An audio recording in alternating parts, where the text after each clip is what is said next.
अस्सलाम वालेकुम class. Lecture number 4 of week 7, chapter number 13 gases exchange. Topics हैं आज के लेक्चर के respiration in man, respiratory disorders, page number 267, 68, 273 and 274।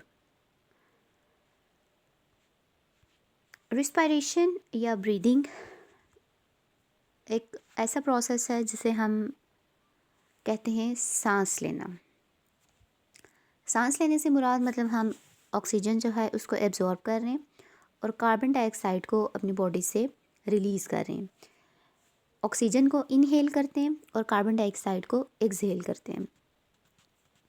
तो इस प्रोसेस को कैरी करने के लिए दो मेन चीज़ें हैं जो हमारे रिस्पायरेशन के प्रोसेस में इन्वॉल्व हैं।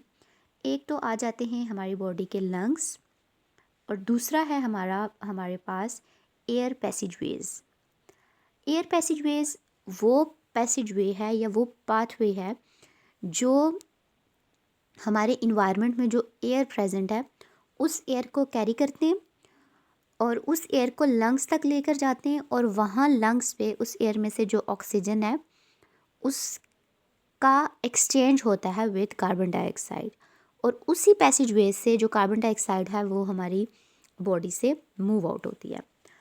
तो एयर पैसेजवेज में हमें पता है कि सबसे पहले जो चीज़ है जहाँ से हमारी बॉडी में एयर एंटर होती है वो है हमारा नोस्ट्रिल्स। उसके बाद है नेज़ल कैविटीज़। नेज़ल कैविटी के बाद जो नेज़ल कैविटी है वो लीड करती है इनटू फेरिंग्स। फेरिंग्स आगे ओपन होती है लेरिंग्स।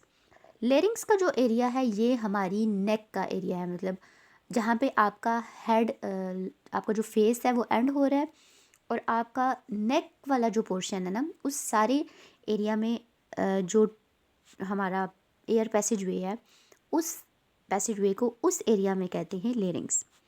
लेरिंग्स के बाद वाला जो एरिया है ये वाला, इसको कहते हैं ट्रैकिया। ट्रैकिया जो है ये कार्टिलेज टाइप है और ये बिल्कुल रिंग लाइक स्ट्रक्चर है। ट्रैकिया के बाद ये लंग्स आ जाते हैं। ट्रैकिया की आगे ओपनिंग जो है वो लंग्स में होती है, मतलब ट्रैकिया जो है वो डिवाइड होता है into 2 bronchi, left main stem bronchus और राइट मेन स्टेम ब्रोंकस। ये ब्रोंकाई या इस स्ट्रक्चर को ब्रोंकस कहते हैं। ब्रोंकाई जो है उसके बाद फर्दर सब डिवाइड होता है इनटू ब्रोंक्यूल्स। ब्रोंक्यूल्स जो हैं ये एंटर होते हैं इनटू लंग्स। लंग्स एक स्पंजी सा स्ट्रक्चर है। स्पंज के अंदर जिस तरह से काफ़ी ज़्यादा एयर स्पेसेस हैं इसी तरह से जो लंग्स हैं उसके अंदर भी काफ़ी ज़्यादा एयर स्पेसेस होती हैं। उन एयर स्पेसेस को एयर सैक्स कहते हैं और एयर सैक्स जो हमारी ब्रोंक्यूल्स हैं ये एंटर होते हैं इनटू एल्वियोलाई। एल्वियोलाई के बाद एयर सैक्स आते हैं, उनको एयर सैक्स या एल्वियोलर सैक्स कहते हैं। उन सैक्स की सराउंडिंग पे ब्लड कैपिलरीज हैं जो हमारी बॉडी से डीऑक्सीजनेटेड ब्लड जो है वो लेकर आते हैं और उस एरिया में डीऑक्सीजनेटेड ब्लड यानी कार्बन डाइऑक्साइड कैरिंग ब्लड जो है वो कार्बन डाइऑक्साइड को रिलीज़ करता है, लंग्स को देता है। लंग्स ऑक्सीजन जो एयर से आ रही है ना उसको रिसीव करते हैं और वो ऑक्सीजनेटेड ब्लड जो है ऑक्सीजन ब्लड को देता है। तो इस तरह से जो ब्लड है वो ऑक्सीजनेटेड हो जाता है। ऑक्सीजनेटेड ब्लड फिर मूव करता है इनटू हार्ट और हार्ट फिर उस ब्लड को पूरी बॉडी में पंप कर देता है। तो ये एक सिंपल सा वी कैन से प्रोसेस है रिस्पायरेशन का या ब्रीदिंग का। इसकी थ्योरी देखते हैं रिस्पायरेशन इन मैन की। रिस्पायरेटरी सिस्टम जो मैन में है उसमें दो चीज़ें इंक्लूड्स हैं, लंग्स और एयर पैसेजवेज। एयर पैसेजवेज में क्या क्या चीज़ें आती हैं? Nostrils, nasal cavities, pharynx, larynx, trachea, bronchi, bronchioles, alveolar ducts and alveolar sacs. What are nasal cavities? Nasal cavities जो हैं जो हमारी नोज़ के अंदर नोस्ट्रल्स जो हैं ना वो नेज़ल कैविटीज़ हैं। नेज़ल कैविटी में एक थिन सिलिएटेड एपिथेलियम है। एपिथेलियम लेयर कहते हैं स्किन की लेयर को, और ये सिलिएटेड है यानी इसके ऊपर छोटे छोटे सीलिया प्रेजेंट है। ईच नेज़ल कैविटी सब डिवाइड होती है इनटू 3 पैसेजवेज में और फंक्शन क्या क्या है नेज़ल कैविटीज़ के? फिल्ट्रेशन, यानी जितनी भी एयर जाती है ना हमारी नोज़ में, तो नेज़ल कैविटी का फर्स्ट फंक्शन ये है कि वो उस एयर को फ़िल्टर करते हैं, यानी उस एयर में जितने भी डस्ट पार्टिकल्स हैं और उन एयर्स को जो हमारे नोज़ के अंदर म्यूकस है या हेयर्स हैं वो उनको ट्रैप कर लेते हैं, उनको वहीं पे रहने देते हैं और एयर को फ़िल्टर करते हैं और फिर वो एयर हमारी बॉडी में आगे ट्रांसफ़र हो जाती है। इसके अलावा सेकंड इसका फंक्शन है मॉइस्चरिंग, यानी ये नेज़ल कैविटी को मॉइस्ट रखा जाता है, मॉइस्ट होती है नेज़ल कैविटी, ताकि कल भी हमने पढ़ा था कि रिस्पायरेटरी सरफेस की ये प्रॉपर्टी है कि जो रिस्पायरेटरी सरफेस है वो मॉइस्ट होना चाहिए। टेम्परेचर रेगुलेशन, इसके अलावा जो नेज़ल कैविटी का क्या फंक्शन है कि ये टेम्परेचर को रेगुलेट करती है, यानी जो हमारा एक्सटर्नल टेम्परेचर है जहाँ से हम एयर को एंटर कर रहे हैं अपनी बॉडी में, वो टेम्परेचर हमारे बॉडी टेम्परेचर, उस एयर का जो टेम्परेचर है वो हमारे बॉडी टेम्परेचर से डिफरेंट हो सकता है और कभी कुछ केसेस में वो लो हो सकता है और कभी जैसे अगर समर है तो वो बहुत ज़्यादा टेम्परेचर एयर का हाई होता है। जैसे ही एयर हमारी नोज़ में एंटर होती है तो हमारी जो नेज़ल कैविटीज़ हैं वो उस एयर का अगर टेम्परेचर हाई है तो उसको लो कर देती हैं अकॉर्डिंग टू बॉडी टेम्परेचर, तो मतलब उसको रेगुलेट करती हैं। तो 3 फंक्शन है, फिल्ट्रेशन, मॉइस्चनिंग एंड रेगुलेशन। उसके बाद अगला जो वे है वो है फेरिंग्स। नेज़ल कैविटी एंड करती हैं इनटू थ्रोट और फेरिंग्स। फेरिंग्स की 2 इंटरनल ओपनिंग्स हैं। इसके अलावा फेरिंग्स जो है इसके पास एक मस्कुलर पैसेज है और एक म्यूकस मेम्ब्रेन है। What do you know about larynx और वॉइस बॉक्स? फेरिंग्स के बाद जो स्ट्रक्चर आता है ना वो लेरिंग्स है, ये जो अभी मैंने नेक वाला स्ट्रक्चर आपको बताया, इस स्ट्रक्चर को लेरिंग्स भी कहते हैं और वॉइस बॉक्स भी कहते हैं। The air enters from the pharynx into larynx. Pharynx से एयर आगे लेरिंग्स में जाती है। लेरिंग्स या वॉइस बॉक्स ये एक कार्टिलेजिनियस स्ट्रक्चर है, कार्टिलेज टाइप ये स्ट्रक्चर है और ये जहाँ पे ट्रैकिया स्टार्ट होता है ना, ट्रैकिया के ऊपर तक और फेरिंग्स से नीचे जो दरमियान वाला हमारा नेक वाला स्ट्रक्चर है, repeating it again and again, उस स्ट्रक्चर को कहते हैं लेरिंग्स। लेरिंग्स की जो ओपनिंग है जहाँ पे से लेरिंग्स ओपन होता है उस ओपनिंग को कहते हैं ग्लोटिस। ग्लोटिस भी म्यूकस मेम्ब्रेन से सराउंडेड है, यानी जितना ज़्यादा म्यूकस होगा उतनी ज़्यादा रिस्पायरेशन जो है वो बेस्ट होगी। एपिग्लोटिस, उस ग्लोटिस के ऊपर एक लिड लाइक स्ट्रक्चर प्रेजेंट है जिसे एपिग्लोटिस कहते हैं। एपिग्लोटिस क्योंकि हमारा जो एसोफेगस है ना, हमारी ओरल कैविटी है और जो हमारी रिस्पायरेशन वाली कैविटी है जो लेरिंग्स है, ये दोनों बिल्कुल साथ साथ हैं, दोनों ओपनिंग्स हैं, खुले हुए हैं ये। तो एक एपिग्लोटिस जो है ये एक लिड लाइक स्ट्रक्चर होता है। ये जब हम खाना खा रहे होते हैं या कोई बातें कर रहे होते हैं तो ये जो ग्लोटिस है, एपिग्लोटिस है ना, ये हमारे सांस वाली नाली जिसको लेरिंग्स कहते हैं उसके ऊपर ये एपिग्लोटिस जो है वो ढक्कन की तरह उसको बंद कर देता है ताकि कोई फूड पार्टिकल या कोई भी वाटर का मॉलिक्यूल जो है वो उस लेरिंग्स में ना एंटर हो जाए। लेकिन कभी अगर हम खाना खाते हुए बातें भी साथ साथ कर रहे हैं तो हो ऐसे होता है कि जो कोई भी फूड पार्टिकल है वो हमारे लेरिंग्स में एंटर हो जाता है, जिसकी वजह से एक जिसे क्या कहते हैं अछू लगता है, मतलब वो बंदे को खांसी लग जाती है और ये इसी वजह से होता है। जैसे ही कोई एक्स्ट्रा पार्टिकल जो है वो हमारे लेरिंग्स में एंटर होगा तो उसकी वजह से छींकें और अजीब सी खांसी लग जाती है और वो डिफ़िकल्टी होती है इन ब्रीदिंग। वोकल कॉर्ड क्या कहते हैं, किसे कहते हैं? In the glottis the mucous membrane is stretch across the into 2 thin edge fibrous bones called the vocal cord.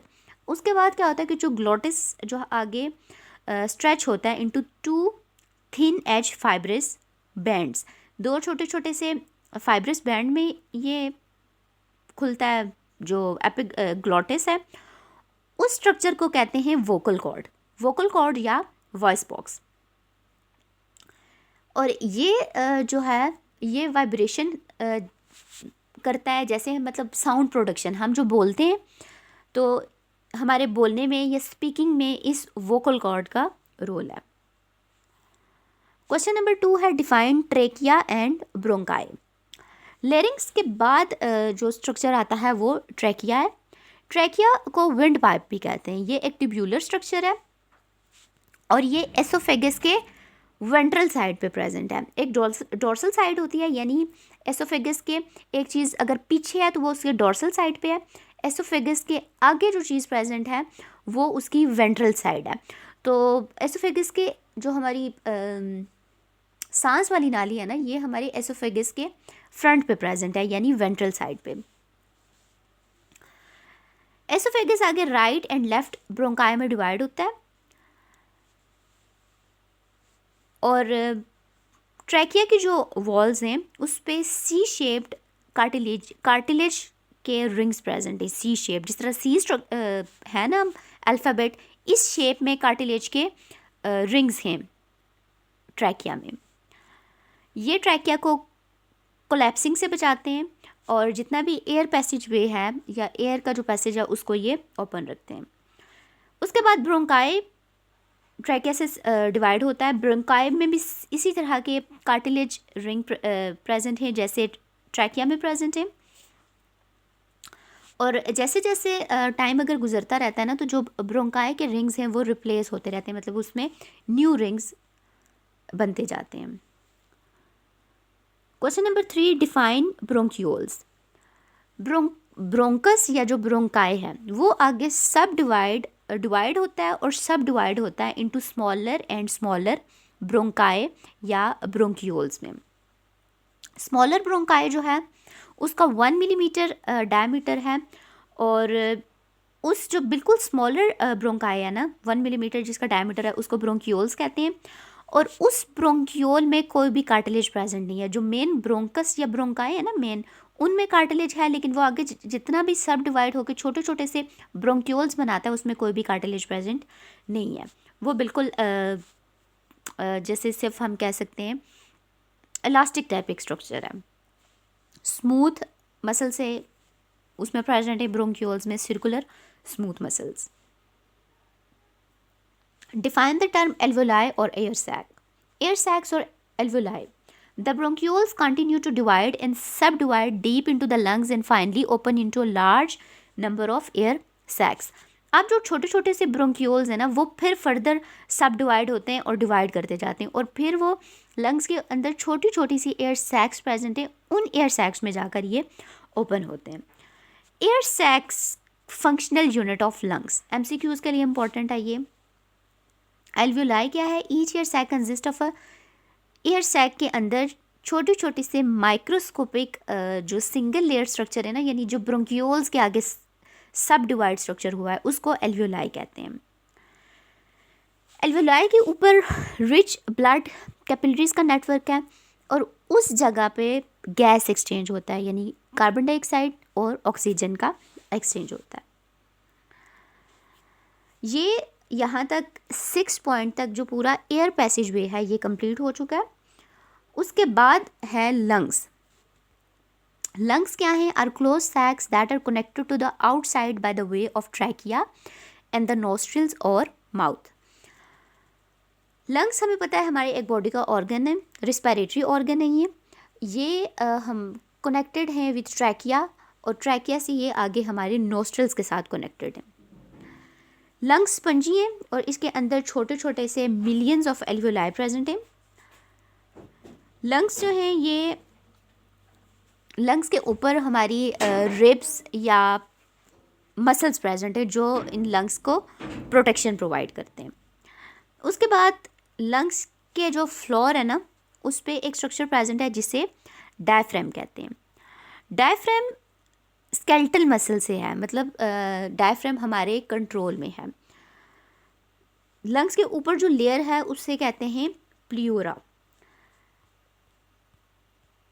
इस फिगर में दोबारा चलते हैं। ये जो लंग्स के नीचे ये वाला जो स्ट्रक्चर है इसको डायफ्राम कहते हैं, और जैसे आपको पता है हम एक्सहेल करते हैं एयर या इनहेल करते हैं, तो वैसे वैसे हमारी जो बॉडी है वो अपवर्ड मूव करती है और डाउनवर्ड मूव करती है। तो ये इस डायफ्राम की वजह से है, मतलब डायफ्राम जो है हमारे लंग्स को प्रोटेक्शन प्रोवाइड करता है, उसको सपोर्ट प्रोवाइड करता है। और कुछ केसेस में अगर कोई एक्सीडेंट हो जाता है या कोई और अगर हमारी बॉडी पे कोई प्रेशर लगता है या कोई बहुत ज़ोर से कोई चोट लगती है तो डायफ्राम ब्रेक भी हो सकता है, और जैसे ही डायफ्राम ब्रेक होगा तो जो लंग्स को प्रोटेक्शन या सपोर्ट है वो ख़त्म हो जाएगी, जिसकी वजह से रिस्पायरेशन भी एबनॉर्मल होगी या ब्लॉक हो जाएगी, तो पर्सन की सडन डेथ हो सकती है।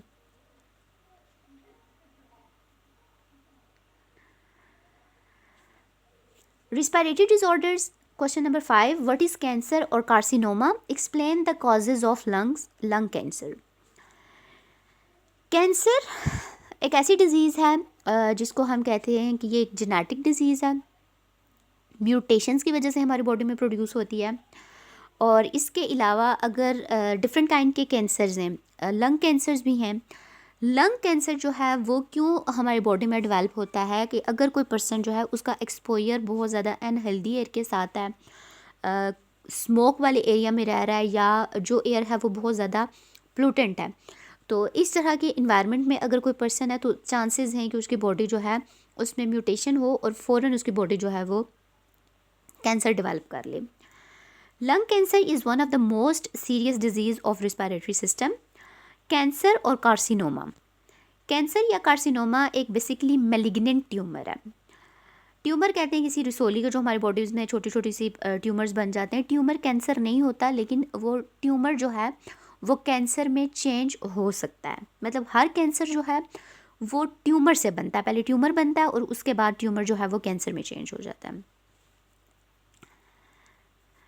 इसकी एक्सपेंशन कैसे होती है कि लोकली इसकी बाय इन्वेजन से कैंसर एक्सपेंड करता है। मतलब इन्वेजन का मतलब है कि अगर किसी पर्सन को लंग कैंसर है तो ज़ाहिर बात है कि वो कैंसर या वो जो ट्यूमर है वो उसके लंग्स में पहले डेवलप होगा, और उसके बाद जो जिस जगह पे ट्यूमर डेवलप हुआ है ना उसके सराउंडिंग पे जितने भी टिश्यूज़ हैं, ये ट्यूमर आहिस्ता आहिस्ता उन टिश्यूज़ में इन्वेड होगा। इन्वेड का मतलब है कि मतलब बाकी जो हेल्दी टिश्यूज़ हैं ये उनमें भी एंटर होना शुरू हो जाएगा।